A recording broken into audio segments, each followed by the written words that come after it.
try the settings. Yeah, it's still doing this. Oh, no, No, we're doing it now. It works live. Ladies and gentlemen, we are live. Welcome to Smash Talk presented by E2C. This is episode number 3. And today we are going to be talking about the controversial topic right now in Smash 4, custom moves. But the fun topic. Fun topic, Love it. absolutely. Love it. Joining me, let's have the panel rattle off. Guys, introduce yourselves. I guess I'm first. My name's Lord Sturm, otherwise known as Tom in the real world. That Twitter is actually wrong. I changed it to Lord Sturm 473, so I'll change that in a second. I'm doing just a bunch of casting, commentating, playing, loving the game. Good to be here. Absolutely. My name is Blind, or Warren, as I'm known in the real world as well. I'm a new member to the E2C crew, and I'm happy to be here. Well said. All right, well we're said. glad to have you, Blind. You did play very well today. Thank you. I'm sorry, of course. Yeah. The best goes last. guys know me. I am Genken. You can find me posting nothing on Twitter at GenkenX2, and in the real world they call me Alex. And I love Smash. As you all know, I've been playing it since Melee back in 2001. It's what got me a D in math class, but I'm not competitively good at it. I just love the game, and so let's toss it over to Akiro here. And I am Akiro. The man, the legend, Akiro. We all know him. And of course, Man, ladies a and few gentlemen, words. I am Sage. You know me. You can follow me at Smash Talk Sage. Tweet any of your questions at me. You guys want, we're answering them all night. Or just post them up in the Twitch chat. That'll be easier. But anyways, let's get started into this conversation. So real quick, I wanted to kind of recap on where customs are right now. Are we still live? Are you having an issue over there? no, we're I'm live. I'm playing with a gain, and we're getting Twitters up. Okay. We're set. I think you were hard to hear. Okay, we're good. Okay, alright. So if you need to move it closer, by all means, move it closer. But anyways, custom moves. So we all know they're going to be legal at EVO, right? I mean, That's where it's leaning towards. that's where it's leaning towards, yeah. That's their current rule set up. Customs have started to become pretty popular in some areas, and while it pretty much remains underground in others. I would say Chicago scene is one of those underground areas where not a lot of tournaments are running them right now. But then you have other areas like MDVA, I think, has become pretty custom heavy in these past couple weeks, as well as some other regions have been trying them out. I know I've Arizona tried them. I've seen some stuff from Texas. I've seen some Tourney Locator stuff, some Team Spooky stuff. Aftershock is going to have them. Yes, I believe St. Louis recently held like a monthly with customs on, which is always nice to see. But Aftershock might be the first major with them. yeah, I don't know if that's a major. I would really like to see like a major with them on, just to kind of see test the waters. But so that's where we're at, kind of with the customs. Where they are in the current environment of Smash. So we actually did run here at Stadium a custom side tournament today. It was our first one. I would say it was overall pretty successful. I think most people appreciated it. But let's get a couple of first impressions going of kind of how that went down for you guys. I wasn't here. You guys go first.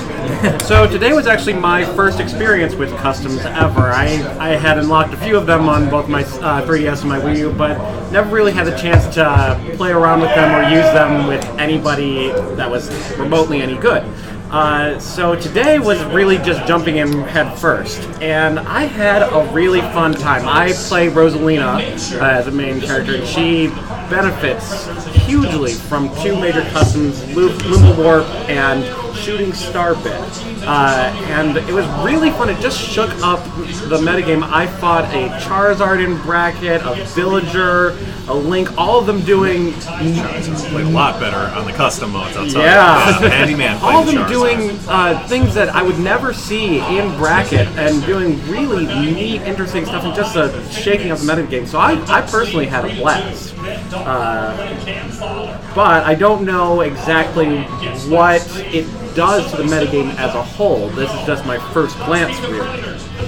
Well, I got to see Akiro play, his matches, and it was interesting because Sage, I believe in the original winners brackets, you would were both met in the finals, and then you won the first, and the bracket had to reset to get Akiro back in. But we saw a lot of different people up at the top. I mean, still the same guys kind of trumped it out at the top because they have the ability to adapt and kind of figure out the game. But I was beaten by someone who I normally do fairly well against in the normal modes. Custom just change it up slightly, and it forces the good players to adapt, right? So you've got to adapt to a completely new game. The physics are all the same. The core gameplay's there. You're memorizing some new specials. You were killing with that up B for the Crescent Slash from Marth was just. I mean, for those of you who don't know, Akiro played a lot of Marth today on the customs, and one of the customs is an up B that does a lot more horizontal forward movement. Crescent Slash? Yeah, as opposed to Marth's traditional B, and it was. You just could. I noticed you could not adjust to it. It's true combos from forward throw. Oh my god! Like that's that's a big deal, and it kills off stage. If you can tipper it, it kills off stage at like 80 to 90. you were back from that, consistently though? being KO'd. You were 100%. every KO for you. The Crescent Slash, when you go up, you can actually drift to the left or right. Like in the first couple seconds after, you can drift a lot from it. So you can do it off stage and then drift back. How many people entered for customs today? I think we had like 11. I will look that up right now. But I mean, it was an early tournament. It Right. was, well before the 1v1s and 2v2s started. So I mean, I can't really fault that. I mean, I've just been playing with custom moves in friendly settings.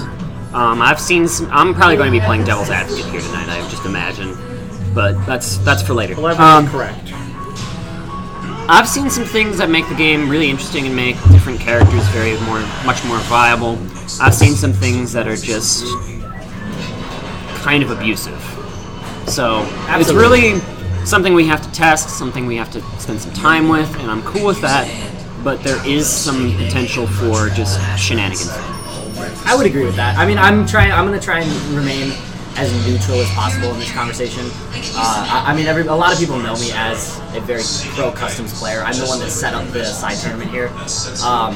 But I do appreciate and understand the negative sides of the meta, and I understand where people are coming from when they say they don't want customs. But I think you really need to kind of view both arguments. Yeah. Right. I see your point, and a lot of this is new, but I'm excited about customs. I'm excited because it's a component of the game that we're finally getting to play in the tournament scene, and I'm glad that folks like yourself and the people that are trying to get it implemented for Evo can see that hey, there's this whole additional game that we haven't really scratched the surface on.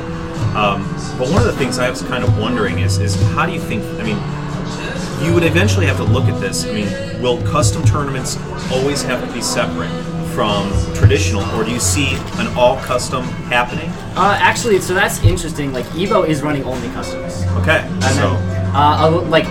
Team Spooky, their tournament was only customs. I know CT tournaments or Clash tournaments. They ran a regular tournament first, no customs, and then ran a customs tournament second. And the customs tournament actually drew way more viewership. Everyone wants to see. I mean, how do you guys feel about that? Like, do you think they lend themselves to become more spectator-friendly than Smash 4 is now? Well, certainly at the moment it is the hot topic. Everybody wants to check it out. And it's exciting just changing up what you're used to seeing and seeing a character do something that you haven't seen, or seeing the potential just improve for a character. And so that is exciting. I lost my train of thought. Someone else take over. I'm sorry, I was removing the meme. Yes, you distracted me. No, you're right. It is certainly the new thing that people are talking about. It's an additional game, and so how much would it change the top tier characters? I mean, have we even fully explored about who's the best in customs? Or would you look at a new normalization? Because right now you got some people who are at the top. Diddy Kong's a really strong player. You got some counters to that. Sheik's a really strong player. With customs, that would change the list, but eventually there'll probably be an optimal custom setup, because that's just how a competitive play works. So you almost re-normalize the game just with different moves than you had before. Well, that's actually something really interesting I want to bring up. I've seen a lot of players, and myself included, we all people who are very into customs and kind of know the environment well. It's generally, I don't want to say generally, but a lot of people consider the tier list in customs not to really change too much, but to more condense. So you go from having, let's say, I mean, for hypothetical, let's say you have A, B, C, T, A, B, C, D, and E, and S. And all of a sudden, with a customs environment, a lot of people think there's maybe A, B, and C. Or like with a 1 or 2 late in D. I don't know if I agree necessarily. I mean, there's obviously going to be some outliers in that scenario. That's obviously something that no one can prove right now. Yeah. But I don't really think it's going to shake out that way. But first of all, I'm going to say I think that the balance in Smash 4 is actually better than people give it credit for. I think just because at the very highest level you see a lot of people playing the same characters, but at every other level we see lots of character variety. In our Chicago scene, we have one Sheik, really. We have maybe 2 or 3 Sheiks. We have one Diddy who comes in and out sometimes, and will be here this summer. But other than that, we have a very healthy metagame ourselves. Yeah, I do like the character variety here. I did really like in the customs tournament though, seeing players try out these new characters. I mean, I had never seen Akiro play Marth before, and all of a sudden Crescent Slash comes out. Have you never seen his Lucina? I've seen his Lucina, but he played Lucina in one game, and then he's like, "Hey, should I play Marth?" I was like, "Yes." Try it with Crescent Slash, and then he's like, "I'm never going back." Yeah, that's real. I mean, so something that's the struggle of Lucina. Another interesting point is like, how did you guys feel as a competitive scene? Do you think customs holds up from the very limited experience that I know you guys have here? I think it's really fun. I think that there's a whole new layer of depth that can be thrown in, especially if you consider that certain lists of custom moves might be better for a certain matchup for one over the other. I had a couple of people change up their sets of custom moves mid-set in the tournament from one game to the next, and just to see what would work better or what they thought might be a better move. And it reminds me of Street Fighter 4 with the different Ultras, with Ultra 1 and Ultra 2 maybe being the better pick for a certain matchup, and I think that's exciting. I want to butt in on that because I think that's spot on. So, we have picks and counter picks. People that lose are able to change their characters, and oftentimes I see these tournaments. Only occasionally do people really change their character, but I notice that immediately. Yes, I'll change my custom moveset because you play this character, and I need to be able to adapt to that. I saw that in my first match with Kal-El. His heavy arrow or whatever, one of the custom moves for Link, just doesn't work against Captain Falcon's rushdown. So we had to switch to the fast arrow, right, which put me at a little bit more of a disadvantage because it was a better choice pick. So it's kind of neat. You can keep playing the character you like to play, but maybe you need to adapt to the character you're playing with a customs change rather than a total character change. People have called Smash 4 the most counter-pick intensive Smash game to be out so far. I agree. We haven't seen too much of that in our scene here personally. We've seen it at the national level at majors. But you're right. I think that will just lead to it being an even more counter-pick intensive game. Yeah. Just at a different level. Absolutely. So I'm gonna kind of direct this question to Akiro. I mean, I know this was your first time really dealing with a customs tournament, and you being like the top player that you are, I mean, you're pretty much considered best in Chicago here. And we just like stroking your ego. Yes. Stroking is what? Go on. But anyways, so how did you feel? A big counterpoint that a lot of anti-customs people come out with is that all of a sudden you have to learn such a brand new metagame and you have to adapt to all these like crazy situations, and people coming in are like, if you don't have the knowledge, you're going to be at such a huge disadvantage. Did you feel like when you were in match with these people playing brand new moves that you'd never seen before, did you feel like it was really hard to adapt mid-match, or did you feel like you had to study and you would have benefited way more if you had knowledge of this prior? Well, yeah, definitely, but I came in, just as blinded, just diving into this, not just knowing. Just as blind as blind. Just as blind as blind. Didn't know what's going on, so I had to mess around with these moves during our tournament matches, find out which character I liked, which character I didn't like, Finding out that Lucina, kind of lacks with the custom moves, but with Marth and the Tipper, that helps so much. And then, I was using Sheik, Wii Fit Trainer for one game. It kind of throws you off. Well, Wii Fit Trainer I've heard has very good customs. She does, but Genken was actually commentating during the match. It was me, Akiro, my Rosalina versus Akiro's Wii Fit Trainer. And you salty dog. That match was so Genken, every time Wii Fit Trainer would start hula hooping, Genken was losing it on commentary. It was just so great. I mean, it was great. I mean, they were playing competitively, but they were having fun, and I love that match. A little push up, nice somersault into a hula hoop. All right, as the other Customs newbie, I didn't find it that difficult to adapt either. Sure, a few things threw me for a loop in my first couple matches, but all of my A moves remained the same, my physics remained the same, my dash, it's grab, just your specials. Right. So it was really just for me only 2 moves that I changed and I needed to adapt, and for seeing what my opponent was doing, that I could end up reading and getting into, and I started punishing Charizard's Dragon Rush at the end of that match, and I just knew to stay away from Timber Counter and a few other things. Just really ended up, I just adapted. It's just something that you got to do, and it's not too difficult. Right, like during my set with Sage, like he was going Palutena, he was like wrecking me with Palutena because I had no idea what to expect. And so I lost winners finals. I think it was game 5. I don't know. It was game 4, game 5 in winners finals. Yeah. So Sage beat me, and then I came back through losers finals and met Sage again, and I actually won against Sage using Marth. Learning the customs as I was playing. I still had my SDs here and there because you're still learning. Yeah. After I got used to it, I started, adapting more, learning, Now you do have the finals advantage of having 15 games in order to Oh gosh, he just present. stretched. Yeah. I didn't think it was too hard to get and I used agree. to. So I'm getting the feeling that you guys think that the knowledge of customs really isn't like an issue, and it isn't a reason that it should be. Let me offer a counterpoint. Absolutely. Our local pessimist, Lord Sturm. The counterpoint to that is that the advantage that gives an even greater advantage to the highest level of players, such as Akiro.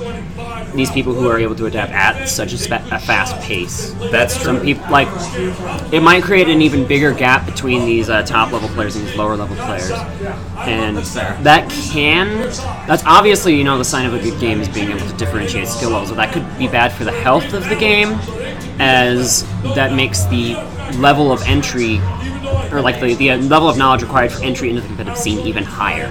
And I mean, that leads me into the other criticism that I've heard of custom moves is just the difficulty of unlocking the move. It takes Sakurai lots and lots of hours to get every single really. custom move onto your Wii U or your 3DS or what have you. And that is another entrance barrier to playing with customs, or at least practicing with them on your own Wii U at home. Absolutely. And they had the answer in front of them. That's not a talk. So to talk about the logistics real quick, I spent approximately 20 hours getting all the customs. That's not bad. No, I think that's better than a lot of people from what I've Yeah, there's a really unique kind of farming method with classic mode on the 3DS. That's like our Is this the mode where you use the home button to stop? And then I stacked attack. Wait, what? So here's for those of you guys who don't know. About it. Let's talk about this real quick. I'll lay down some knowledge. Insider tips here. So here's how I got the customs, and it took me Sage from Game FAQs. Go on. Yeah, it took me approximately about a week, 2-3 hours a day, and then the last 2 days I did about 6 to 8 hours.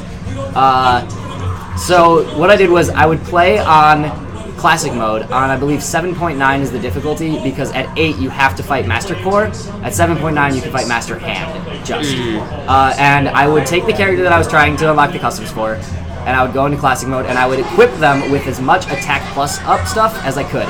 I would include critical hit badge, hyper smash attacks badge, and then one with just a ton of attack up. Which, of course, you also have to unlock. No, those come really, really quickly though, and those I are easy to guarantee, find. yeah, those you'll get those in 4 or 5 runs.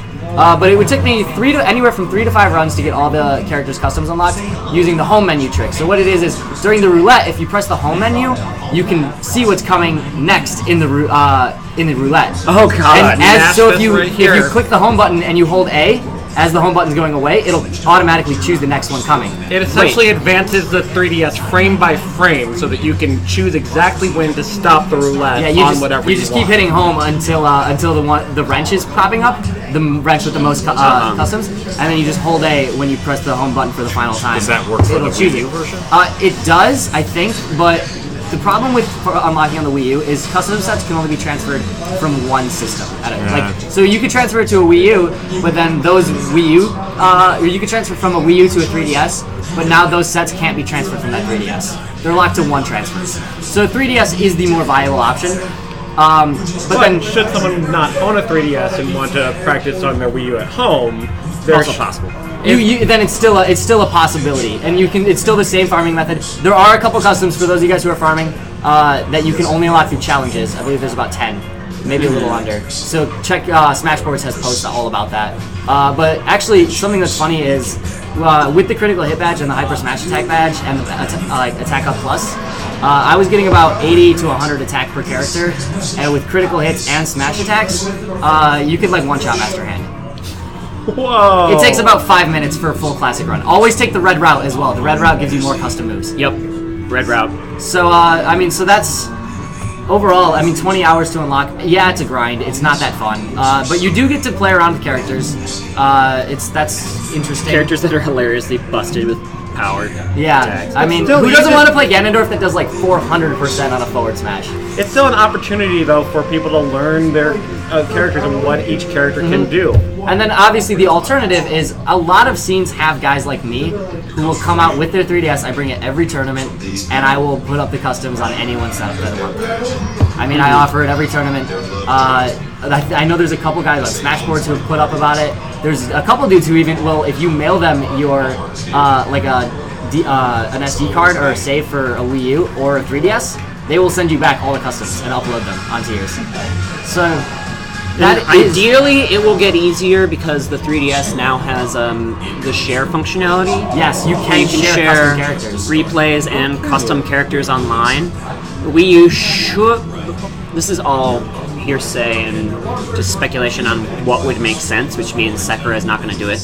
But the Wii U, I believe, probably because Mewtwo's supposed to actually be coming at the end of the month.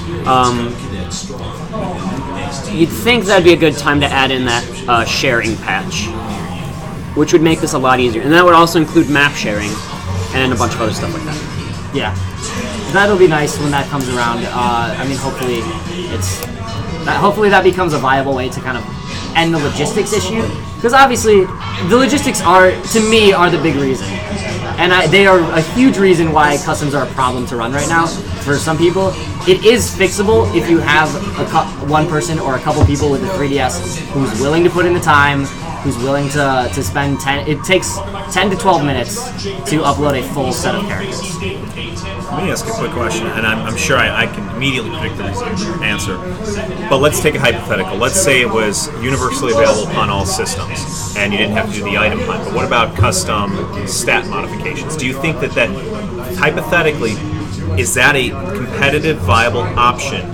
Or is it just simply going to be the best to max attack or max one symbol? It's probably best to max attack. There's a reason why it hasn't become a thing. And there's a lot of badges and stuff like that they give you special properties like invincibility upon spawn, and it extends that. Or like the critical hitter badge, everyone will run the critical hitter badge. Because all of a sudden you have a chance for your forward air to do, instead of 10% and a little knockback, to do 60% and kill. This is innate chance. They're a little too gimmicky. Yeah, it's too much. Too much? You also can't separate equipment from certain items to spawn right with you at the beginning of a match, and that just introduces items into competitive play, which is There are some something ideal. Yeah, there are some that make you spawn with a bomb up, and it's and if that can actually critical hit, and you can get another badge that increases item throw, and you can just bomb kill 3 times. My head and hurts. Game over. At that point, like 30-second matches. Yeah, so I mean that's not gonna. I don't foresee that ever becoming a thing. There was a small push when the game first came out for the smooth lander badge. Yeah, that's died down though. Yeah, it like halves the landing lag, so it kind of makes it more like Melee. And they wanted to play with smooth lander on and high gravity. Heavy gravity to try and make it more Melee. I forget what the number was. Yeah, Everybody's still clinging to Melee. However, you can't separate Smooth Lander from the slight speed boost that comes with badge because I believe there was they're a big exclusive to speed badges. Yeah, there was a big a big project that like one dude put on, talking about how you could there were 3 custom badges you could unlock through the challenges that basically made every character's stats go to 0 with the Smooth Lander badge, which was like kind of interesting. I played around with it. It was fun for like a gimmick. It wasn't. It kind of ruined some characters. She became just the ultimate because she could literally string like 80%. Sheik already has virtually no landing lag, and having that is. Yeah, she became safe on everything, and Vanish wasn't affected by the heavy gravity, whereas most characters' recoveries were.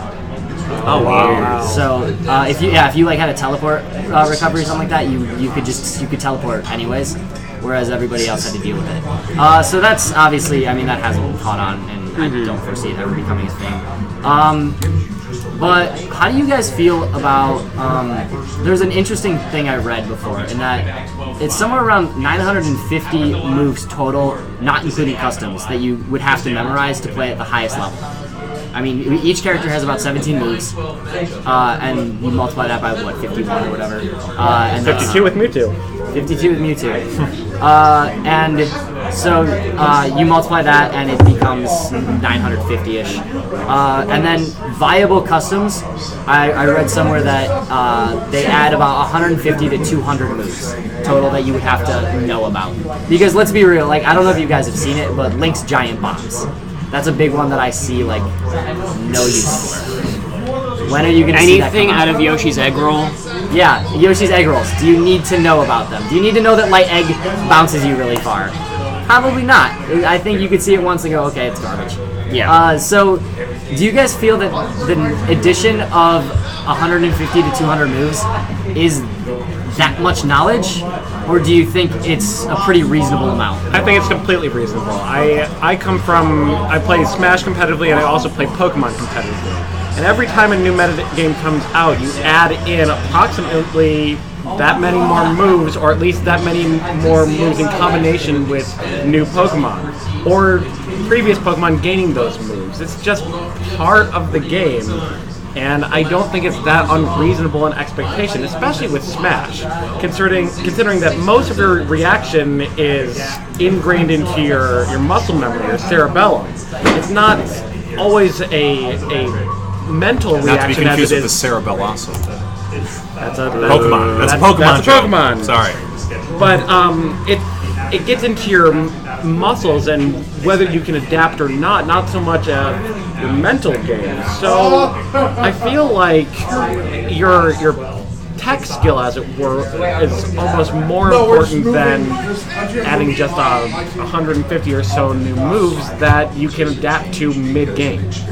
I don't think any of them are that unreasonable that you couldn't adapt maybe mid-match. Except maybe like Kong Cyclone is a pretty big one that everyone likes to talk about. There's a lot of like janky gifts, and I want to like, before anyone ever comments, posts, or like does anything associated with custom moves, I encourage you guys to try it out. Test the move in match. Akiro, I played Donkey Kong against you, and I tried to abuse that move as much as possible. Did you really feel like it brought Donkey Kong like to some broken level? Well, like you told me about, if you fast fall, it actually like brings you down more. Yeah. So when I was in the move, I just didn't do anything. And it does I like threw 6, like an 7%, attack I out think. to try to break out of it, but you know, if I didn't do anything, like really just like spun me around a little bit, that's it. Yeah. So I don't think I don't think it's as broken as people think it is. I mean, maybe you can like go off stage for like gimmicky kills. Yeah, I mean, by all means, but I don't think that adding a new option to Donkey Kong is a bad thing. It's not like it becomes it's not like you can't counterplay it. But anyways, Genken actually brought up something really interesting that I want to touch base on real quick. Is he talked about Melee for a moment in his last little speech there. Oh, yeah. I spelled Melee wrong on there, right? Yeah, okay, just my bad. Mel. Yeah, I don't know what I was doing. Melly. Melly. I was trying to associate another topic Okay, point. But yeah. anyways, so let's talk about Melee real quick. And Well, you didn't let me shit all over your points yet, but go on. oh, you want to talk? No, actually, please. I also I'm gonna had a send it point on. to add to that last Okay, topic. before I'm we gonna send it on a tangent, so just go. okay. Well, my last point is, with the exception of Palutena and the Mii fighters, all of the moves are just variations of the moves that you already know anyway as well. So it's not, with Yoshi's egg roll, you're gonna see him turn into an egg and roll. You're gonna see Donkey Kong spin into a cyclone. Sure, the properties are different, but animation doesn't really change that much, and you can at least predict it on that level. So once again, I don't think it's that too difficult to adapt. But moving on to Melee. Actually, Sturm did bring up a quick topic. Quickly, Sturm, I would like you to kind of counterpoint what you think on knowledge. Real talk. I'm gonna bring up something that might gonna get piss gritty. people off. That's Oh okay. no, it's Sturm Brilliant. pissing people off. What will we do? Hit him with the nose. Hashtag I'm ready. shots. I'm ready. Whoop-bam. Spiked. I got the salt. And that's for glory. I said it, for glory. For glory is actually a very important part of Smash 4's competitive life. And as much as a lot of people don't like to hear that, us people who are not online warriors, as it were, but that's the thing, is getting, like, when I was getting into Soul Calibur, the reason I got into that competitively was how good the netcode is in Soul Calibur 5. I used to only be an online player, and I decided to check out the forums and learn all about that stuff. And so for a lot of people, the best way to practice is for glory, or just online play.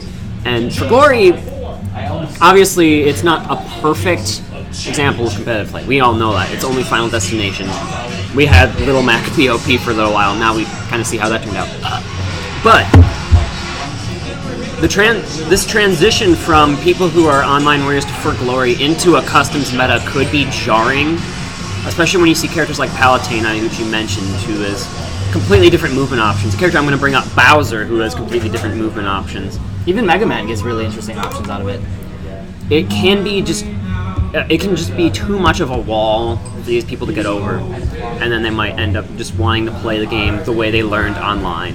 That's an interesting point. I think already with the stage list in For Glory, it does pose a problem with some people kind of transitioning into that, as well as Mii's being banned in For Glory. You obviously don't see those. And then, so something I would like to kind of bring up, not really as a counterpoint, but as an alternative to For Glory for anyone looking to kind of be an online warrior, is if customs do ever become a legal thing, then I believe something like Anther's Ladder is probably your best bet. And moving, For Glory is a great place to hone fundamentals and to kind of see why For Glory, why the quote unquote bad players of For Glory do things that are bad. And as you kind of try to punish things and you learn that, that's a great place to start. But then moving on to something like Anther's Ladder is probably your next best bet. Even if customs don't become a thing, that's a better way to kind of practice online. There's actually a customs ladder on Nintendo Dojo. I just found out recently.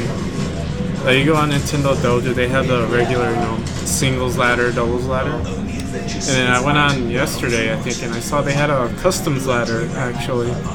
You should probably like to revive the site because it's kind of dying down. So to just follow the customs hype, and then bring a customs ladder. I would love to see. So they're definitely trying it out. I would love to see with that, what characters kind of are sitting high at the ladder versus what's sitting in Looking at the data. Yeah, that they've that'd be very interesting. And another point is, I believe Reddit's weekly online tournaments are all custom moves enabled. They also, I know they've been very liberal with their stage lists. They have. I think they've run 13 stages at a time. Sturm, We talked about that. We did. We talked about that last time. So Episode 2, check out the VOD. Go they're on. very liberal with kind of their rule set, but they have been running customs, and for the most part, I've seen nothing but positive things from most people coming out of Reddit tournaments, saying I love customs. They make the game so interesting to watch, things like that. And maybe that's the path for the Wi-Fi warrior. They start at For Glory, they move to Anthers, they move to Reddit tournaments where customs are legal, and then they move to tournaments where they're playing live against real people in either Or to make a couple friends and do it. Or, of course, we can't discount the home friend players, but moving to tournaments, and I think there are avenues available to people to start exploring with customs. I agree. It does put a lot of burden on these. Like, that's one thing that I've kind of not really been adamant about, but that I've thought is that kind of this. It's going to be weird because I'm saying Sakura is right, which is weird in itself, but like the standard they developed for online play is a very strong standard. You know, just a lot of people don't like two-stock. I like two-stock. I like three-stock. Two-stock is okay. I mean, I think it changes. I honestly think Wario becomes a way better character in a two-stock meta. But like, it is two-stock 5 minutes, and you see almost no tournaments run two-stock 5 minutes. You see two-stock 6 minutes, but I would say majority of tournaments are probably running three-stock 8 minute right now. Evo is actually two-stock 5 minutes. I saw that, but they are customs on currently. That could change. So that's kind of an interesting clash of two realities, in that you take the For Glory time and stock set and mix it with something that doesn't even appear in For Glory. Bigger tournaments have liked two-stock. Apex ran it. Yeah, it does run faster. As a TO, I do appreciate, especially anytime we do a weekly, we get a large number of entrants. Just for time constraints, you got to move it to two-stock. But three-stock I personally prefer, just because it allows for more comebacks. It allows for people to adapt. Definitely. You're not, whoever takes first stock doesn't necessarily win the set. Yeah, and I think that's a conversation we could have, probably extending a little more. Maybe next week. Maybe next week. Yep. Maybe for another video. But let's jump back real quick to the idea of Melee versus Smash 4. So I'll be a little pessimistic here. Smash 4 isn't gonna last forever. It's not gonna have the competitive scene that basically Melee kind of has now. I don't think it could reach that height, but I don't think it stays there for as long as Melee has. At least currently.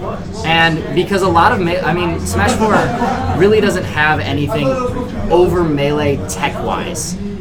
I think outside of maybe perfect pivoting. And I think we can all agree with that. That's not like I'm not saying that as an insult to the game. I'm saying it's not. It's just a different style of game. And I think that one thing that's important is if both games are going to exist in a lively manner, that they differentiate themselves some. And I do think Custom Moves does that in a very, very great way. It is something that's never been shown in a Smash game, and you have all these people hounding for Custom Moves tournaments. I see all the time on like Smash boards and stuff like that, posts of people being like, Custom Moves tournament, check it out. And a tournament that had 12 viewers now has 300. Viewership matters a lot in this new esports environment. Like, if we're debating about Brawl's moveset way back when, I don't know, 2008, that's a completely different conversation than the one we're having now, because this is now a Twitch TV environment. Yes. This is where viewership gets sponsorship gets money to tournaments, and that can help us build as a scene. So, I think, even though it may not be my favorite option competitively, it might be the correct option just based on the business side. Now, by the numbers, I've been crunching numbers for the Chicago tournament scene, and since release, I have 580 unique entrants into Smash 4 tournament since release, which is a pretty significant scene. I mean, we're a large city, but 580 over, I'd say, about 40 events since 4 months-ish. Yeah, since November 30th. I didn't even count 3DS. That is a big, robust scene, and I think one of the things that Smash 4 does have going for it is its accessibility. It doesn't have as high of a tech ceiling.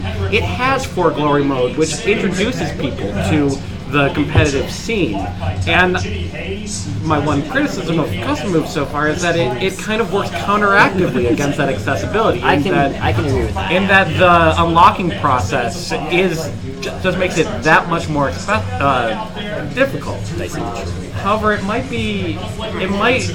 be right in that for the longevity of Smash, it might, once it captures its audience fully, it then creates a longer-lasting metagame due to all the variations in customs. Yeah, and I think over time, too, customs becomes an easier thing to implement simply because more people start to have them. Not everyone spent their first week of having Smash 3DS playing for 20 hours trying to get custom moves. Yep. A lot of people do it for an hour, maybe a couple, like once a week, or a couple hours once a week. And so, as more and more people have this opportunity, they can upload it for their friends and things like that, and it can become a regular thing. And I do kind of like the Evo setup where they have 10 sets of custom moves plus the default, and that's it. So everyone, it's not like you're going to be able to play these unique sets. You're going to know the 10 sets. You're going to see the numbers that are associated. It's not like you can hide the custom move you're choosing for the match. They're all marked on the screen. So I think that's a very interesting thing. And then, what do you guys think of? Do you think? This is a very vague question, I know, and obviously, so vague answers by all means are welcome, or specific, whatever you guys think. No. But how do you feel about custom moves and spectators? Do you think it's more spectator friendly or less spectator friendly? It's more spectator friendly right now. Yeah, definitely. It's because it hasn't been explored that much now. Do you think they all right, this is, again, a vague question, but do you think they kind of create more hype? Yeah, definitely. I mean, we were having fun playing with the customs today, and Genken was laughing during the Wii Fit Trainer match. It's definitely fun to see, and it's very hype to see. It's because we're so used to seeing Diddy, the hoo-ha, it tends to get stale. So now we have these custom moves, they bring more variety. People want to see all this variety, and it's more spectator friendly. I think as we play more customs, you're going to see whether or not that is true in the long run. So today, right now, custom moves are hot, they're fun, they're new, they're unique. We haven't seen them before, we're seeing a lot of different stuff. My one concern for customs, and it applies to the same game as well, you got to ask, does the custom move sets create a more interesting visual game or a less interesting? For example, and this is just my only one thought, is the Marth Crescent Slash. I saw it again, I saw it again, and I saw it again, right? And it was brutal, but it was effective, so you're going to want to lean on it, right? And, because there's only so much adaptation your opponent can do to that move. Right? So does it increase the variety of moves that we see at the end of the day once everything has become levelized, or whatever the hell word you want to use, or does it, make everything the same? Yeah, that's my concern. So we don't know yet because we haven't seen it played enough. That's really something level. that you kind of just have to wait out and see.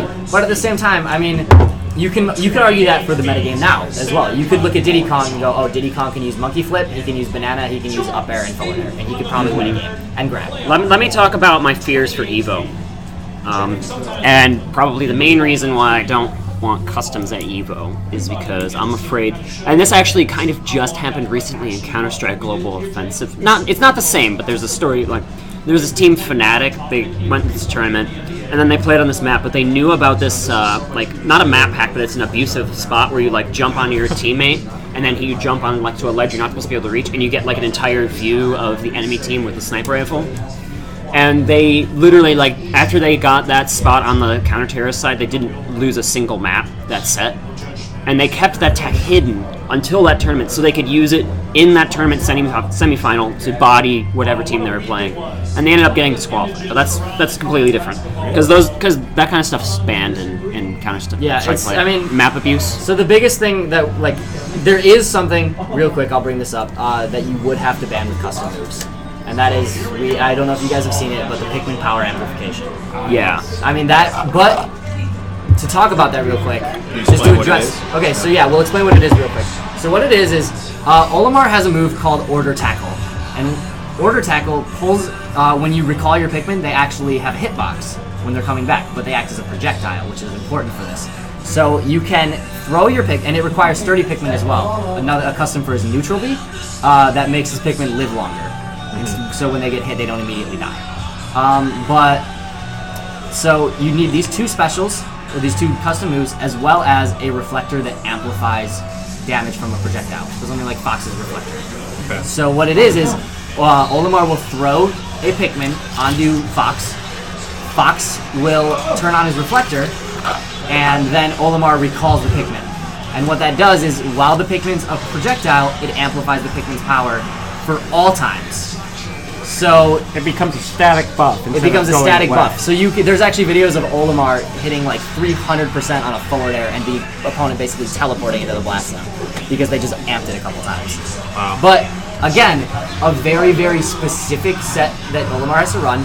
And this only really is a problem in 2v2. In 2v2 because a good Fox player or anyone with a reflector would know not to necessarily use that option if that custom move is out. Good point. Let me cut you off though. It's just the fact that kind of stuff exists is a problem. Imagine if that tech, the guy who posted it was like, I could post a video about this, or I could try to hide it until I go to a customs tournament, and then bust it out in doubles and just sweep with this bullcrap tech. It's bullcrap. Let's be real. Like that might be like the worst possible case of what could have happened. Kind of like similar to the Olimar Pikachu, or the Game the original Game & Watch Pikachu, the first patch. Yeah, where every team was Game & Watch Pikachu. But I mean, for like, that week. So that's an interesting point though with the Game & Watch Pikachu issue. It's very viable in a non-custom setting as well. Like it's possible in both settings. It's not like it's exclusive to customs. It's just customs open up an avenue that hasn't been as explored that it could be a problem. Which, in my opinion, I mean, obviously we want that to be kind of avoided at EVO. EVO is the spotlight. Yes, EVO, that's the point, is that EVO is Smash 4's biggest opportunity to get a big audience, to get as much exposure for how awesome this game is and for how much we love it. And I don't want to see that smeared by some sneaky tech that appears, that isn't known about until that day. We don't want a repeat of Brawl with the original EVO debut with items on. Yeah, so we talked about that actually last podcast a little bit as well. But so, I mean, I think the best way to have customs on at EVO and still avoid that is just more tournaments need to run custom moves prior to EVO. We need to see them a lot more, and then tech like that, like the Pikmin Power application, would probably be found already. And that's why I'd like to see customs at EVO in 2016. I think it should happen. I think you need to start at the beginning of the game for it to agree. get any traction. If you wait a year, the game's set. The game is solid. So this is the right timing. You've had 5 months, 6 months to play the game, right? It's out. It's in the public. You've had your shot and jab at it. Now let's see what you can do with customs, and that's going to set the stage for the future of Smash 4. Because if you don't have it at a high-profile event like that now, you'll never have it moving in the future. Because you give another year and a half for people to just stick with the same match, and then people are going to be so abrasive to change, then you're not going to see it. I actually agree with that point. I think this is a good proving ground, and I think we as a Smash community, if we really want our scene to be as vibrant, as strong as maybe the other fighting game communities or even the esports community, we have kind of a I don't want to say like right, but almost like a duty to kind of figure this out. Boys, playing with Put toys in front of us. We're gonna play with toys. So I think as a Smash community, we have I'll bring my gun. We have the duty to kind of find this and figure it out and make sure this works for EVO. And I think more monthlies and regionals need to start running this so we can kind of work these kinks out. We can't just have EVO be the testing ground. We have to have it proven for the most part. Not entirely, obviously. EVO is going to be the biggest stage that it'll be on. We can't recreate that. I also just disagree with the concept that Mr. Wizard just gets to decide the meta for us. But that's a completely different concept. Actually, I do think it's interesting. They did run a poll on should customs be legal, and it won by like 75%. Huh. So I mean, he's actually really reaching out to Sturm.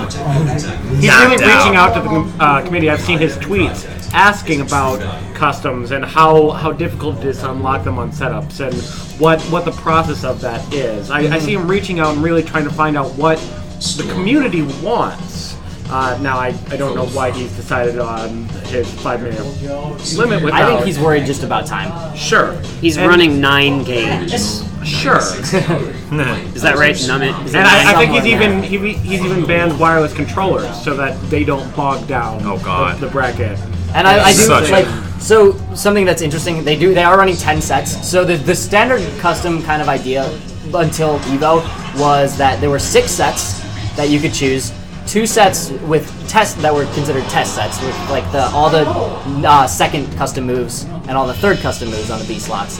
And then there were 2 open slots that were run for basically people to upload their own. If they were like, I don't like any of these sets, I'm gonna upload mine. But what EVO's doing is they're removing the test slots and removing the 2 open slots and basically saying, these are the 10 slots, if you don't like it, too bad. Well, what the recent story was is that EVO wants to have actually every single custom unlocked in every single setup. That would be nice. Which would be ambitious. That is very ambitious.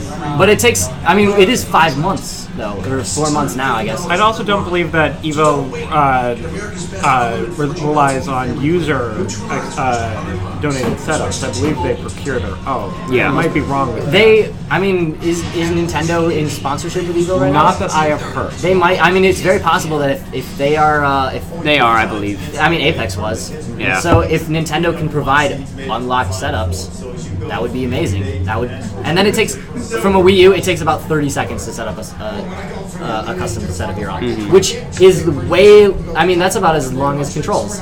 However, each one of those has to be checked so that no equipment has been added. So displays you can see. I mean, I'll show you right here. There are little gray circles on the characters.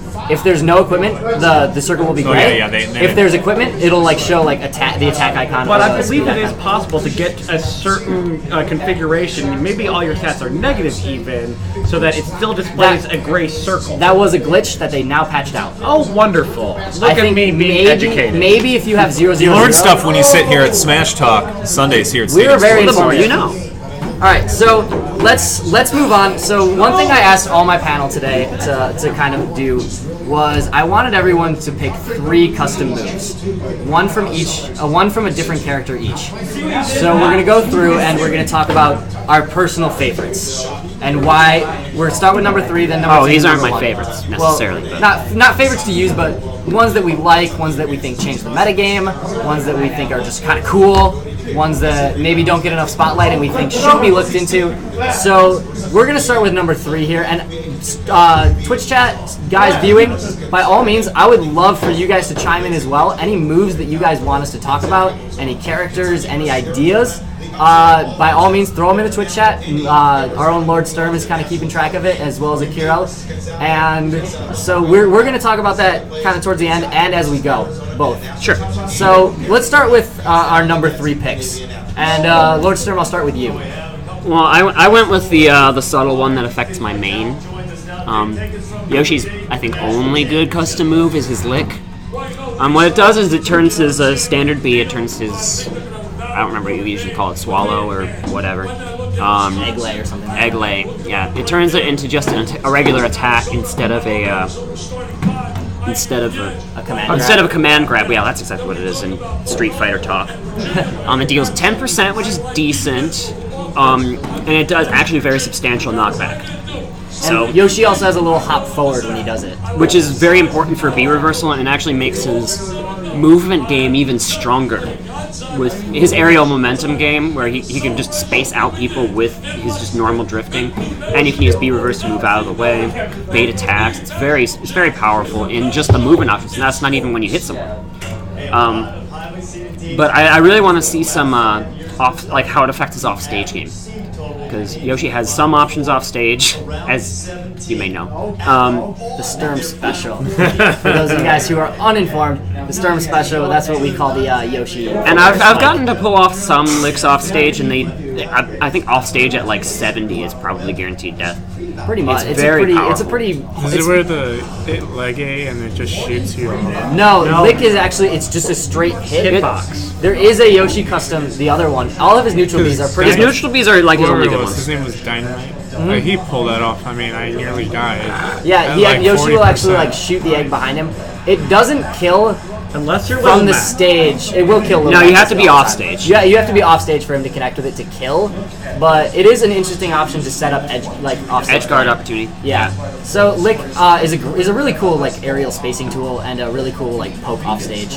So I think that's a lot of fun, and it's a really interesting custom. If you guys are a Yoshi player, check it out by all means. The question is going to be: is it better than his his number one, his egg lay? I think, and that's what it's going to come down to. A lot of Yoshi, I think Yoshi's neutral customs are basically preference.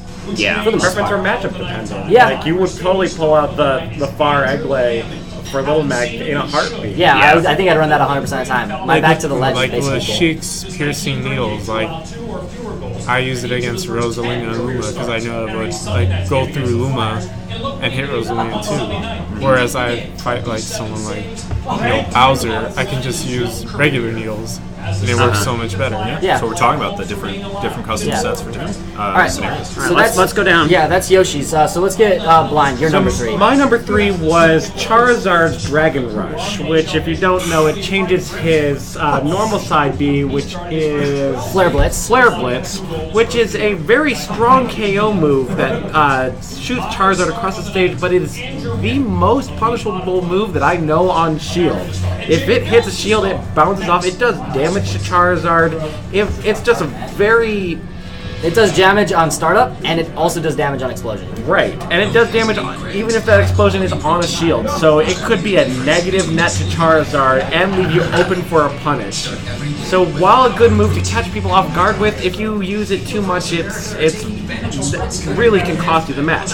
However, Dragon Rush cuts out the damage. Yeah, Charizard takes no damage from himself. Also does not bounce off of shield. Instead, it continues to hitbox through and still covers that same distance just for a trade-off of a little bit less, significant less knockback and a little bit less damage. It does 11% if I remember correctly, and it does have a little less distance. But it's actually a really cool move to use off stage. It is. So you can use it A for recovery and B for off-stage play. So you can actually like Dragon Rush off the stage to try and catch your opponent, and then just Dragon Rush right back. And it just greatly increases Charizard's approach options and its punish options too. It's great for punishing any roll and landings because it can just mow right through that character and really opens up Charizard's game for getting in on people, which he really tends to struggle with unless he can land a well-spaced neutral air. So I think it's a great move, and I would like to see it on any and all Charizard. It seems like the best custom moves are the ones that improve movement options in general. Somewhat. For some characters, yes. For some characters, no. So I'll go ahead and throw out my number 3. My number 3 is Void Reflector on Falco. For those of you guys who haven't seen it, it replaces his down B. It becomes a purple, like this purpley reflector-looking thing. It's a little bit slower to come out, but it does 9% damage. It's a really good spacing, like kind of short-range spacing tool, and it has really good knockback vertically. So you can actually kill from the air at like higher percentages. And I think it's a move that really completes Falco's game. He's this kind of fundamental base character who was lacking that short-range poke. And Void Reflector 100% fills that. The difference that it is from regular Reflector is A, it doesn't trip. It's a set knockback, or it's not set knockback, but it does knockback. It's 9% though, which is awesome, versus the 5% that regular Reflector is. It's a little bit slower, and it also doesn't reflect projectile. So like if Villager or if Samus shoots out Charge Shot and you throw out Void Reflector, Charge Shot's just disappearing. So it works a little bit like Rosalina's gravitational pull, right? That Kind of, yeah. Just negates the projectile. Yeah. But at the same time, having this like aerial spacing tool that can kill off the top and 9%, and it's a combo off a down throw. Like, wait, did you say 9%? It does 9%. Oh, I thought you said it killed at 9%. No, I was like, no. What? Yeah. And the Broken. What is this game? There's no difference in range on it. Right? No, it does the same range. So I think that's a really interesting option. Another honorary mention for Falco is Fast Firebird, just because it makes him so much less edge guardable, and you can actually use it. Oh yeah, he needs that. Yeah, he can use it. You carry momentum with it really well. So you do lose distance. The Fox Falco matchup for Yoshi's pretty free because of in a standard format. Yeah, Fast Firebird is absolutely needed for him off stage. So those two customs on Falco are, I'll say Void Reflector is my number 3, Fast Firebird, quick honorable mention. But I really like playing Falco with Void Reflector. I think it's a blast. But it is punishable on shield, so be careful. Don't just throw that out willy-nilly. I'll keep my number 3 short and sweet because we got 2 more each to go. I like the boomerang on Link option. Which one? The one that's just plain vanilla boomerang like in Melee. It just doesn't have the Gale effect. It attacks on its way back. I like it. I hated that addition in Brawl was the Gale boomerang. Granted, there's a lot of fun things you can do with it in Smash 4. I'm a fan of a straight up boomerang. I think the regular boomerang too has this nice benefit of when it comes back, instead of having a win box, it's a hitbox, so it can like interrupt grabs, it can lead into grabs or combos of your own, stuff like that. Like Toon Links. Yep. Yeah, it's like Toon Links. Like you get this nice little setup. And the opponent can't take advantage of the win box, possibly bringing them in for an approach. I've done that before. It's a You blast. do? Oh, that's hilarious, yeah. Alright, Akiro, number 3. The meteor bomb from Link. That's my yes. number 2. I love the meteor. I didn't see that in action today, but just like people talking about it, like just throwing a bomb and meteor spiking someone, like I want to see it in action. So the downsides of Meteor Bomb, real quick, so you guys don't, just in case you guys don't know it, is it does detonate faster. I believe it's regular bombs are what, like a 5 second, 5 seconds, and then Meteor Bomb I think is 4 or 3, and then it basically spikes. It's a spike off a bomb, which is amazing. But at the same time, if you're holding it as Link, it will spike you. I want to talk to this about the meteor bomb because that's actually my number 2. Might as well take a second on it.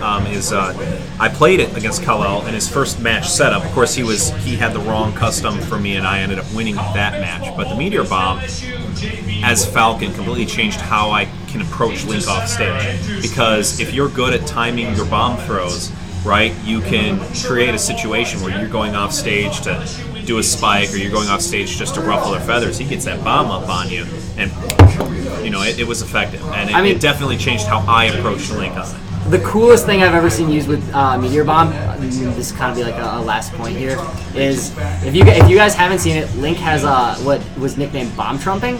So you draw a bomb, you jump over ledge, and then you zair, and it snaps to ledge, and it snaps the other guy off, and forces them into the bomb. You force them into Meteor Bomb, and all of a sudden they're smashed down into the blast zone. It doesn't really have a very big meteor effect at low percentages, but at high percentages, it is absolute blast to see. I think it's so cool to watch, and it's such an interesting option that Link gets. So that's Meteor Bomb is a great number 3 and number 2 from Genken. All right, so let's go to number 2s then. I'll go. Like I said earlier, I think that the best customs, generally speaking, are the ones that give movement options, and I'm gonna go with my secondary, Bowser. Heroes. I have to look up the name of this. It's his side B custom, Dash Claw. Or Dash Slash. Which one is Dash Slash? One of them is the grab, and one of them is not the grab. It is Dash Slash. The other one's Dash Slam. They're both dashes. But Dash Slash actually turns his side B. First of all, he goes into a sliding dash, like a sliding claw attack. That goes about what, like maybe a little less than half, I think. It's pretty far. It's pretty of FD. A little bit less than half, maybe like 2/5. He loses the grab, so you lose Bowser's side, but Bowser's side's pretty shit now. But the thing is, it's a very powerful attack. It's probably about everything on Bowser does 12%, so it's probably 12%. He jumps forward, he does this slash, but if you do it in midair, it's completely safe on whiff.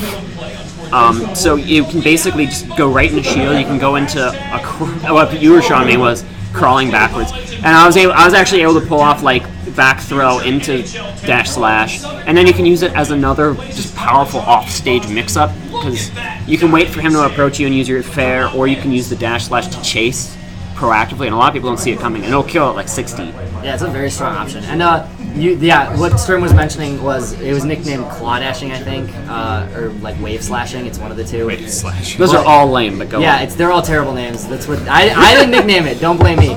But so what you can do is there's a certain angle you can, or a certain like height you can do it at. But if you claw dash, you do the side B in the air, and as you land, you actually crawl backwards. You will shoot back at extreme speeds, and you can do an attack while doing it. It's essentially a backwards wave dash.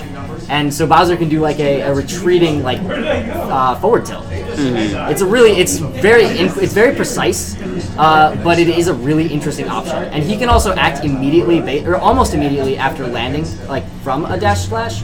From midair. From midair. So he can actually dash slash to like basically down tilt, forward tilt, grab. If he's grounded, there's normal end lag, but you lose it if you actually just short hop. It's a really interesting approach option for Bowser, and I think it's actually super hyped to see Bowser use it. All right, so Blind, number 2. My number 2 is Villager's Timber Counter, which I played a wonderful set against a couple villagers, and both of them used Timber Counter. And Villager is such a stage control heavy spacing character. He really loves getting just the right distance and really zoning out his opponent. And Timber Counter can essentially cut off anywhere from half or even more of the base platform due to the trip effect from the sapling. If you don't know, the sapling, when it's planted, if anyone goes near it, will trip the opponent, much like Diddy's banana. And it actually does, I think it does 1 or 2% too. Yeah, it does. It has a hitbox on it. Yeah. It does some damage, and really just leads to a number of really cool setups. So it really forced me to avoid and really limited my movement options, and was just really fun to play around, and led to some really great setups and a few kills on me. So I'll break that move down real quick. I've done a lot of research because that's a move that's often brought up as one of the better custom moves. It is the sapperling lasts for 15 seconds, and until then you cannot plant another one. If you water the tree and the tree grows, its hitbox is absolutely terrible. It does like 5% as it grows, and it loses its kill option.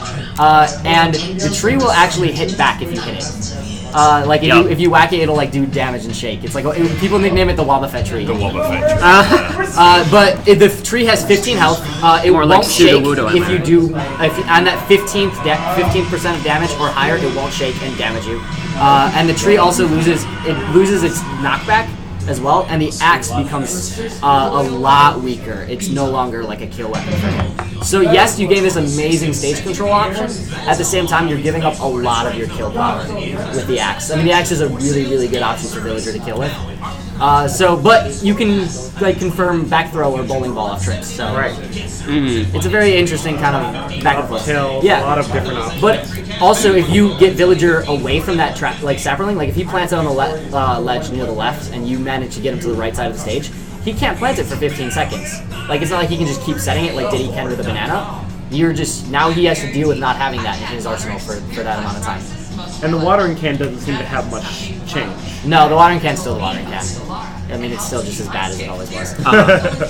So we talked about Genkens. It was the Skipping over our lovely host here. Oh! By the way, before you move that, use that move, you have to say, it's going down. I'm yelling timber. You better move. You better dance. Better dance. That's right. Kesha And then you have to do that Villager's little like a very lovely Yes. lumberjack safety tip from our beloved Kesha.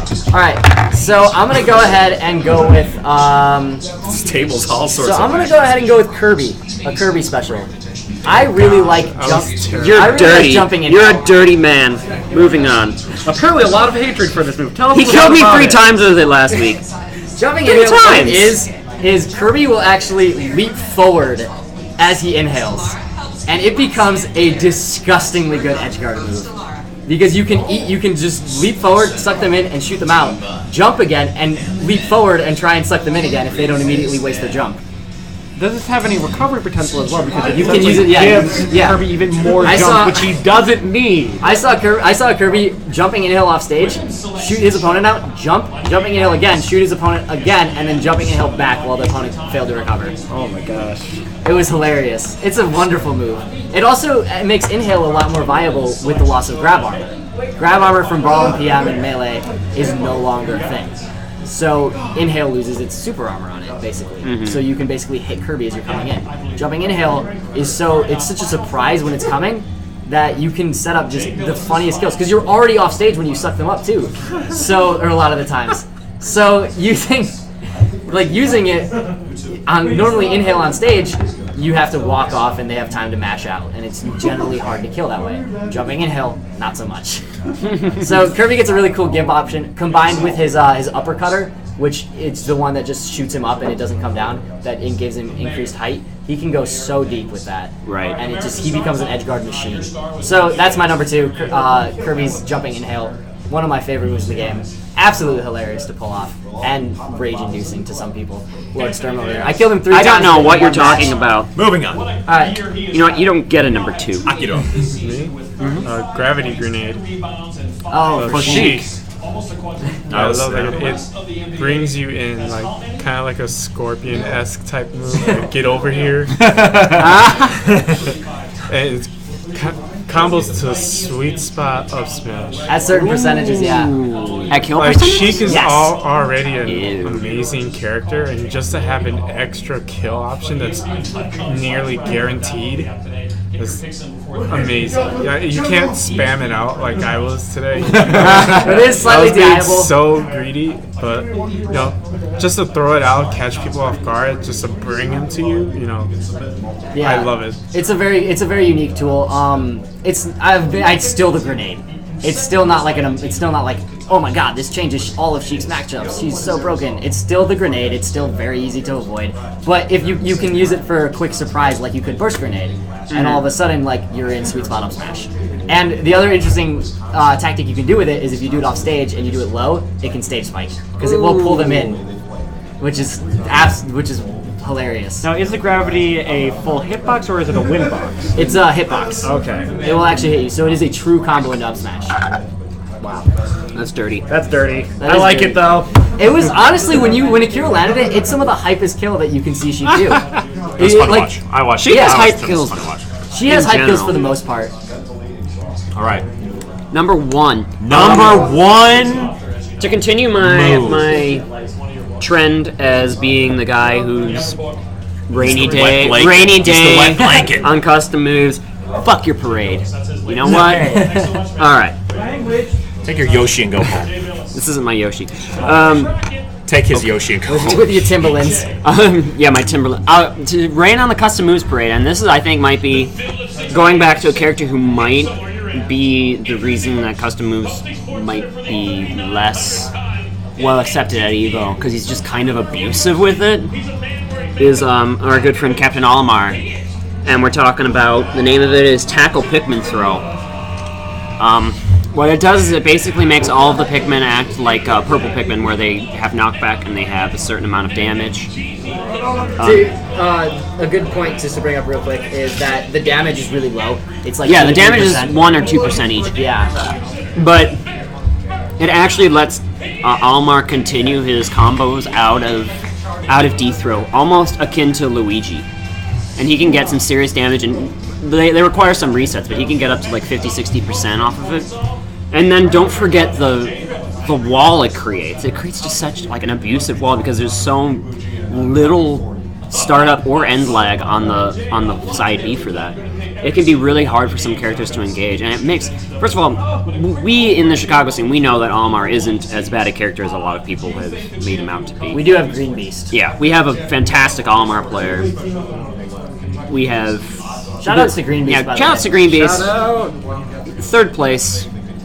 Pretty At okay at E2C E2C 12, 12. Shadow. Out of 133 players, so that ain't no slouch. That's a baker's dozen, right there. We know that Almar isn't a bad character already, and he's just going to get a lot scarier. And that's the kind of gameplay that I think might make people, because people complain about the campiness of players like DeBuzz, and they complain about the campiness of players like Abadongo. Although I imagine most people liked Abadongo at Apex.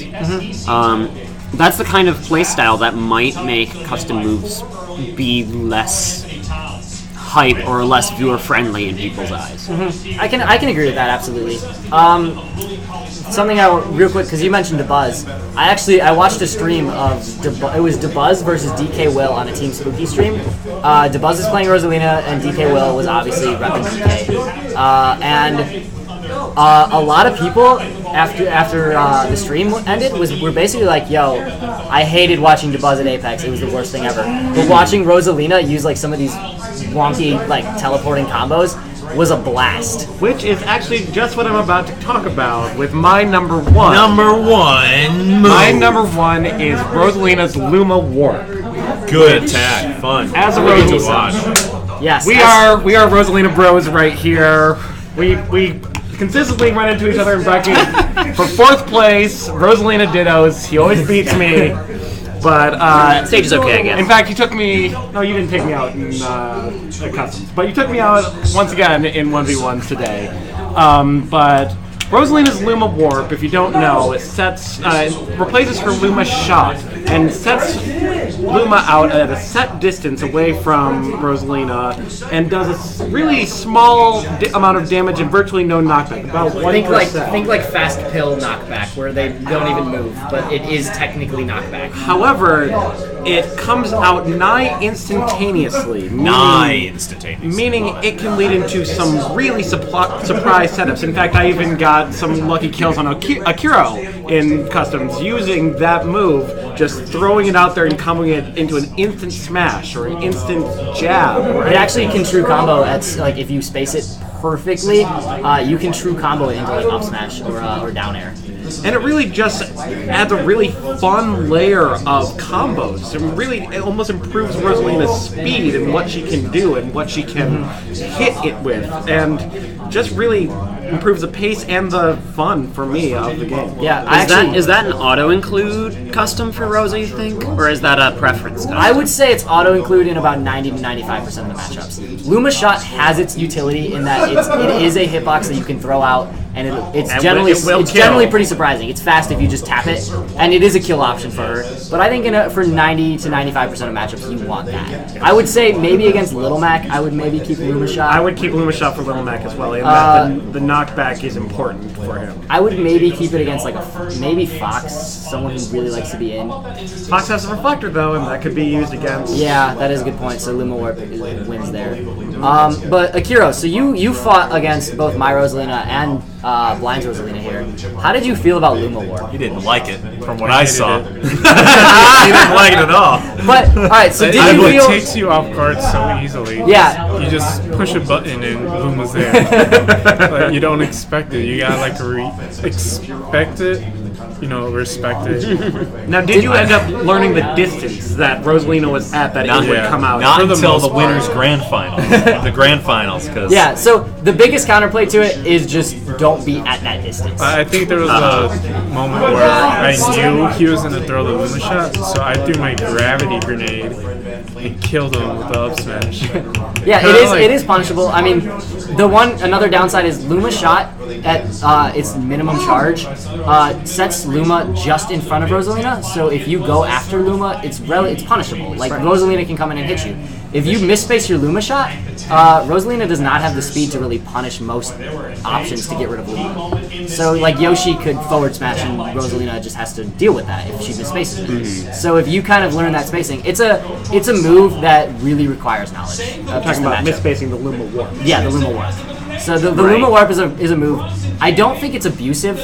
I don't think it skews her matchups. I honestly think it makes her more fun to watch, for one. It becomes all of a sudden these like really hype KO setups of Luma Warp. She's basically Viola from Soul Calibur 5. Kind of. I just a statue. You see these interesting kill moves and she becomes a lot less campy, in my opinion. She can play this almost Luma rushdown game, and it's awesome. All right, so that's Blind's number one. So my number one from myself is gonna be from Mega Man.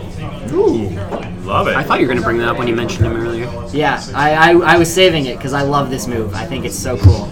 But it's actually the Shadow Blade. It replaces the neutral B. It's the blade that goes a little... you lose the item play. You can't grab Shadow Blade. Short range. It's pretty short range, but it's relatively safe. You throw this little ninja star. It goes out a couple character lengths. I would say maybe... A third of FD. Probably a quarter to a third. A quarter-ish, I would say. And it comes back. So it has a hitbox out and a hitbox back. And does it draw you in too? It draws you in a little bit. And I actually comboed... Does that combo into Shoryuken? I comboed into Shoryuken on Akiro. Shadow Blade into Shoryuken is the truth. Gross. But it only I need a shower. It only combos into up tilt if it hits on the way back right next to Mega Man, which is impossible to true combo from the throw, because you will have time to shield the blade coming back in time if Mega Man throws it from right next to you. Oh, okay. So Akiro didn't know it was coming, and I did it to him, and I was abusive. Bruh. But you can also, it leads into grabs, it leads into Shoryuken, it leads into up smash, it leads into forward air, it leads into a lot of different setups. A lot of it is like distance-based and for like percentage-based and stuff like that. But it's a lot of fun to kind of play around with, and I love that move. And it really completes Mega Man's set to me as a mid-range character. I think Metal Blade is a great option in general, but I prefer the Shadow Blades. All right, Genken. Number one. My number one, I had to go for it because I watched it today. It was devastating, and I think Akiro needed it to win the customs match. But the Crescent Slash from Marth. That's mine too. That's number one. I saw it coming. I actually had, before the customs tournament, I had my list set up, and Crescent Slash was going to be my number 2. Oh, really? Yeah, because I think it completes Marth's game. 100%. It makes him a character all of a sudden. Is it all ones and then Crescent Slash? No, I actually prefer... Well, he has... All of his neutral Bs are really interesting. Shield Breaker is a good option. Storm Thrust is an interesting option because it's kind of like DK's Storm Punch, where you shoot out a big wind box. Right. And then Dashing Assault is another really cool option. Dashing Assault is like Shield Breaker. It does a little less shield damage, but Marth shoots forward as he does it. And Akira was running a set, I believe it was... it was Dashing Assault, regular Dancing Blade, Crescent Slash, and then EI counter, which is what are the other counters do? So the EI counter is it does a little bit more knockback and it suits you backwards. Marth does like this forward quick slash. It has a shorter window, but it's really good in like anti-edge guard situations. Like if someone comes off at you, you can just pop the EI counter and then they just shoot off into the blast zone. So you just have to be wary of that. And so instead of like protecting yourself and shooting them forward with a regular counter, it can be a potent like reverse edge guard situation. Gotcha. The other counter that he has, I believe, is Easy Counter, which it's way weaker, but the window lasts longer. But there's hella end lag. That's garbage. Nobody uses it. Don't use it. Stream. Don't do it. But the Crescent Slash can tipper on the way up. You get a crazy amount of drift. The downside is Marth can't recover low anymore. You go at this like 45-degree angle up, I guess, and it doesn't really ride up ramps like on Battlefield and stuff. Like you can't really ride that up. You're just gonna slam into a wall. In fact, I saw several early SDs from Akiro using that Crescent Slash. But Akiro, I mean, he was playing Lucina, and I told him to try Marth with the Crescent Slash, and all of a sudden he picked it up, and he was like, "Wow, this character is something new." Like I love Marth now, just by using. It did feel bad that Marth wasn't a good character. And now he has Crescent Slash, and he just feels complete now. He gets a combo out of a throw. Forward throw combos into Crescent Slash at a lot of percentages. And he gets an easy kill setup at like 70-80% if you get him off the edge. If you're near the edge and he forward throws into tipper Crescent Slash, it's a kill. Now you were on the receiving end of this a lot. Is it DI-able? Is there? You can DI up at high percentages. There is a short, like in the 70-80 range, when it is a true combo. I never felt like it was so abusive that it was like a bad thing. I thought it just made Marth an interesting character to watch. Because, I mean, Akiro still threw out Marth hitboxes like you do with Marth, but he used it to combo from throws, which is something Marth severely lacked. I mean, down throw combos in this game are so important for most of the cast. I mean, some characters get away without having one and still being high tier. Like Rosalina loses her combos at like past mid percentages. But Yoshi has nothing. Yeah, Yoshi has nothing, and I still think Yoshi's a great character. And also loses them if she doesn't have Luma with her. Yeah. So, having this down throw to forward or to Crescent Slash combo or forward throw to Crescent Slash combo is awesome. It's like 18% or 16% or something like that. 16. Yeah, I think it was doing 16%. So check out the video of that. By all means, watch Akiro first SD a bunch and then later learn how to use it. And just wreck. Yeah, I mean it's a very potent move. It's so it's not reactable. So I mean if he sees you coming in at that 45, he can just Crescent Slash. It doesn't have invincibility on startup like Marth's regular RP does. So you can't really use it as a combo breaker anymore. Out of shield it becomes way worse. But yeah, having that combo option is, I think, for Marth is huge as he completes this game. So any other honorable mentions you guys want to bring up real quick? Well, let's see if there's anything in the chat. Bowser's fortresses are hilarious. I don't know how good they are, but they're hilarious. One of the fortresses, Bowser can slide basically across all of Pyrosphere, I think was the level. Yeah, Pyrosphere. Pyrosphere FD version. Omega Pyro. Yeah, so it basically travels all of FD.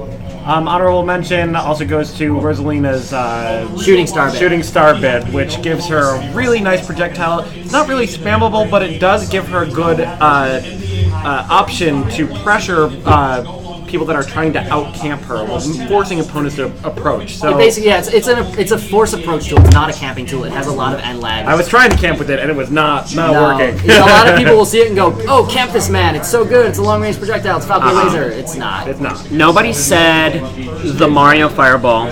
Fast fireball. Fast Fireball. Great option. If you guys haven't seen it, it just shoots Mario's fireball straight out. It does 2-3%, not a lot, but it is such a good option to just rack on percentage. It's very fast. Yeah, I actually It did not lie. I actually think it becomes a way better option on Doc than Mario, because Mario likes to get in. Doc is a defensive character, and one of his up Bs is called the ult 1-2, and it makes his recovery basically worse than Little Max.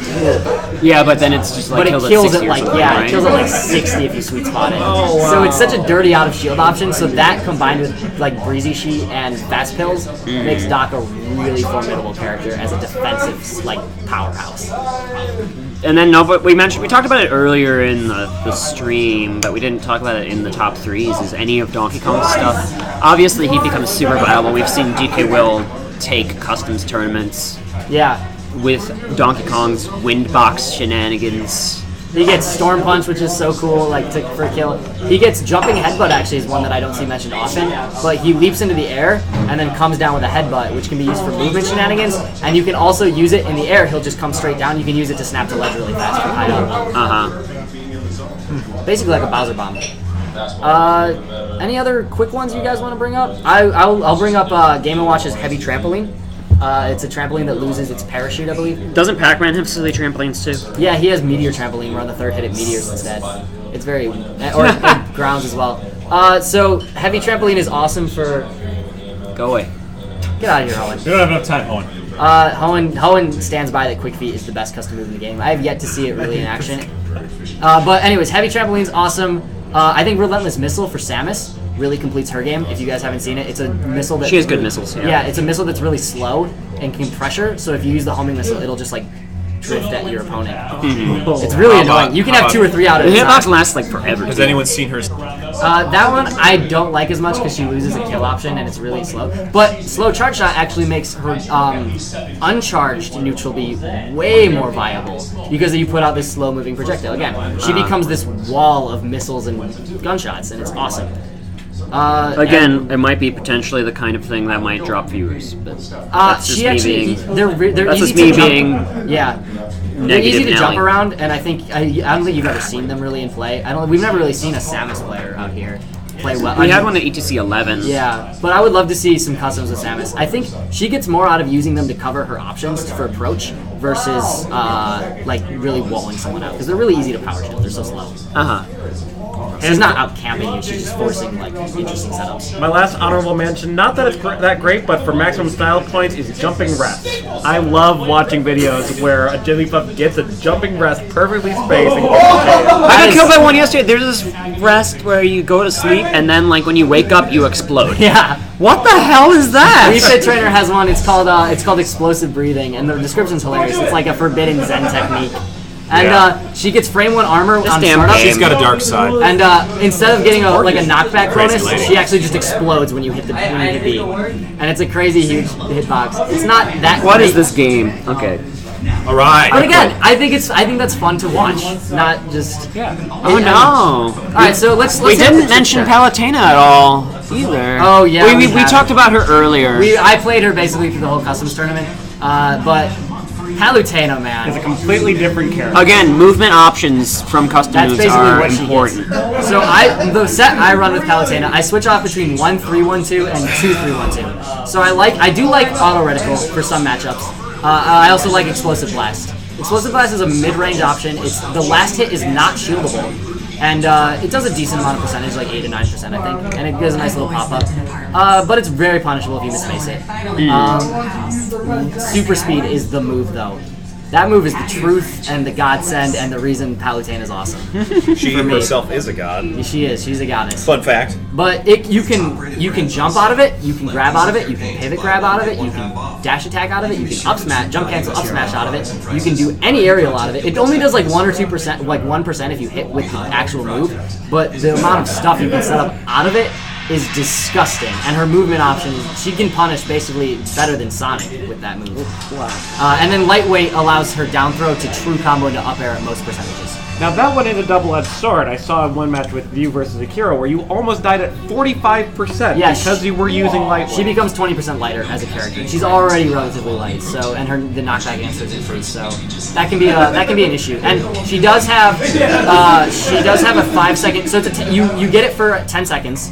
And then for 5 seconds, you really slow after the move ends, and then there's 5 seconds of nothing, and then the move can be used again. So you get 10 seconds of awesome, 5 seconds of suck, and then 5 seconds of normal. So 20 seconds overall until you can reuse the move. Yes, but there is a 50% uptime is very strong. Yes, but there is. I think it's 10 seconds. I might be wrong on that. So don't quote me, but I'm pretty sure the 5 and 5 is right. But Sage 2015. But there's something you can do, and I did it. I showed it a bunch with her. Is if there's a platform, this used to be a thing you could do with Peach too. I don't know if they patched it out, but she had a really goofy. I think they patched out her platform cancels. Yeah, but I don't know though. Actually, there was a thing is when you pass through platform, there is a moment when you start to pass through where the game thinks you're still on it, but you're not. And for some reason, there's a glitch that lets Palutena refresh lightweight, even if it's on cooldown or if she's in lightweight. So there were times when you would see me have that dark flashing from being slow, but I was still in lightweight. Because when people would die, I would just go up on a platform and lightweight. So that's interesting. It's not really viable in an active match, but it's viable to do it if you knock your opponent off stage or in between spawns. But then the other... That's the kind of stuff I'm worried about, though, because these customs aren't necessarily as patched by Nintendo. Yeah, they have taken a look at them. Dragon Rush used to do 15% for Charizard, but that got patched out to 11. But the lightweight thing it's not really an abuse. Okay. All it does is refresh the 10-second timer, and she still has the 5 seconds of downtime and the 5 seconds of normal. So it's cool, you can refresh lightweight, but at the same time, if I'm on top of you, it requires you to A, jump on a platform, B, activate the whole lightweight animation, and then now you're ready to do things. So it's punishable. Gotcha. And it requires a platform. If you were super concerned about it, you could go to Smashville, or you could go to Final Destination and try and take advantage of the fact that the platform really isn't there often. Or even Town City. Alright, so that kind of sums up our... Any other honorable mentions you guys want to bring up real quick? Anything from the Twitch chat? Guys, if you have anything you want us to talk about, anything you want to shout out... I have a question to start with. Okay, let's bring it up. It's from a while back. Do you remember it? I want to read it. Okay. The question is... Where did Pigeon... It's from Porridge and Biscuits. I remembered you, Porridge. How do you think the custom sets compare to the alternate moveset concept in Mortal Kombat 10 coming out? I don't know how familiar you guys are with. I am very familiar with Mortal Kombat 10. He says each character has 3 distinct sets of moves that change the tactics of the characters. It's getting designed for tournaments, so... and then you typed in a smiley face and I lost it, but that's basically what it is. Alright, so... Talk to me, Sage. You know more about Mortal Kombat. With Mortal Kombat. I played Injustice a lot, and I played Mortal Kombat 9 a lot. But... I didn't like Mortal Kombat. Go. I'm super excited for... Real quick, just to I saw the fatality where he pulls out his intestine. Yeah. That was interesting. But I love Mortal Kombat, so I'm super hyped for Mortal Kombat 10. But I actually think it's really... The sets are really interesting for Mortal Kombat 10. It's really similar in that, special moves change. I think most of their normals stay the same in Mortal Kombat X. And it's very similar, basically, to how this works. There's 3 sets. All their special moves change based on it. They get some different properties on some of their stuff. And honestly, I think it's a really cool system, and I like that the Mortal Kombat developers are setting it for tournament play. It's basically like choosing an Ultra. In Street Fighter, you choose your character, and then these 3 different options pop up, and you can choose which one you want. Are they for super attacks, or are they for actual regular inputs, like quarter circle forward? It's like quarter circle forward type stuff. Okay. There's no real super attacks outside of now they have X-ray moves in Mortal Kombat, but it's more like the Injustice style where there's you can meter burn stuff, and there's no ultras. Is it on the meter burns or is it on the normal? Both. Well, so their special moves change entirely. So Sub-Zero, we all know Sub-Zero or Scorpion, as Akiro mentioned. The get over here. We'll bring that up. So on one set he might have get over here. On another set he won't have that at all. He'll have a totally different move. It's not like an alteration. It's a different move entirely. Comparing it to Mario's standard B, it's not like fireball, fast fireball. No. These are on even different inputs. I think Spear is traditionally, I think, back forward punch, and I think he might back forward punch might not be an input anymore. It might go to down forward. Yeah, down forward. So it's more like you have this set of it's almost like a me brawler, me fighter type of thing. In that like It's like you have a set of like 8 moves per character and you pick 3 or 4 or something. Something like that. So they're all preset. Like you can't mix and match. There's just 3 sets. It's kind of like running 1-1-1-1, 2-2-2-2, or 3-3-3-3. But you run like 1-2-1-1? No, you can't mix and match. Oh, no mixing and matching. Okay. So all like, and they're all stylized. So like all of, let's say one of them for Scorpion is like, one of them is gonna make him like teleport. He's gonna be really like teleporty and use a lot of fire attacks. Another one might be really whip based. It's kind of cool. Gotcha. But yeah, so I think it's really interesting. I like that it's pre-unlocked in comparison to Smash 4. Oh yeah. I mean, I'm a customs lover, but even I hate that, and no one likes that. But I think it's really cool, and it's kind of akin to how Palutena or the Mii's work, in that they totally change their playstyles, which I think is really interesting. All right, anything else we got? Twitch chat? Come on, guys, hang out with us. I think that's just about it. We addressed Palutena. Dicey says Akiro yawns too much. Hero's tired. He's looking up. He doesn't. Oh, we're all All right. a little bit. I think that's just. I think we can wrap it up. Yeah, let's wrap I think this we can sucker wrap it up. All right, guys. So real quick, I'm gonna just give a big shout out to all you guys who tune in with us each night on Sunday. We love you guys. I know we're not always super on time because of tournaments and stuff like that. It happens. It's hard to kind of run a podcast immediately after, and it's a Sunday night, and I don't want I don't want to be like, hey, we'll do it at 10 because people have work and school and jobs. And thank you to anyone who tuned in through our technical difficulties during the tournament. We were having some problems with the Wi-Fi connection here, so thank you for anyone who persevered with us. Yeah. We do apologize, and we really appreciate it. And then to kind of close it out, for a startup stream, I mean, this is our 3rd episode, and then we've consistently hit 100 viewers on our first 2 episodes within less than a week. Thank you for tuning in. Please, Thank you, guys. Please share the podcast. We do this for through y'all. Avenue. Yeah. Yeah, we do this for y'all. And if anyone has any questions, A little bit for comments, ourselves. critiques, where can they send them to? You can hit me up at Smash Talk Sage on Twitter. You can also send them to Events to Compete. They are the ones that host us here. Or if anyone who's on the panel, guys, if you've seen them, by all means, message them on Twitter. So guys, let's do a little sign off. Sign yourselves off. If you want to agree with me about how wrong everyone else is on this panel, you can tweet me at LordSturm473. My YouTube's LordSturm44. I just got a capture card from this beautiful purple-shirted gentleman. Expect some more content. I've been looking through my Twitch archives, and I want to stream more. I want to do more stuff. We're doing a drunk stream. Collaboration. Yeah. You and I, drunk yeah. Let's Plays. Drunk Let's Plays. This is gonna be a party. Yeah. All right. We go big. We don't go home. So you are Lord Sturm, and you are signing off. Signing off. But I am blind. If you want to argue with me about how campy Rosalina is or not, you can't because I don't have a Twitter. Talk to this guy. Alright, so ladies and gentlemen, I am Sage. You guys know me. You can find me at Smash Talk Sage on Twitter. Any ideas you guys want us to talk about on the podcast, by all means, hit me up. If you want to come on the podcast, also hit me up. We're always looking to kind of get a good rotation of players. We have Blind on this week. Genken's been on the past 2 today and last week. Akiro's been on all 3. Sturm's been on all 3. Maybe we'll kick these guys off at some point. I'm just kidding. I love you guys. But anyways, yeah, hit me up at Smash Talk Sage. I'm going to do a shout out quick to Stomple Cannon, who arrived very late. This is the end of the podcast. Unfortunately. The VOD you've been very good at uploading the VODs next day. Mm-hmm. You'll be able to check it out at youtube.com/events2compete. Definitely. Excellent. Genken, signing off here. You can attack my virginal unused Twitter account at GenkenX2. Pop his mention share. All right, please. so you can. No, I'm going to do that right now. Have fun with that. I encourage you. We always want to hear your feedback, and I will get the hell off and stop talking.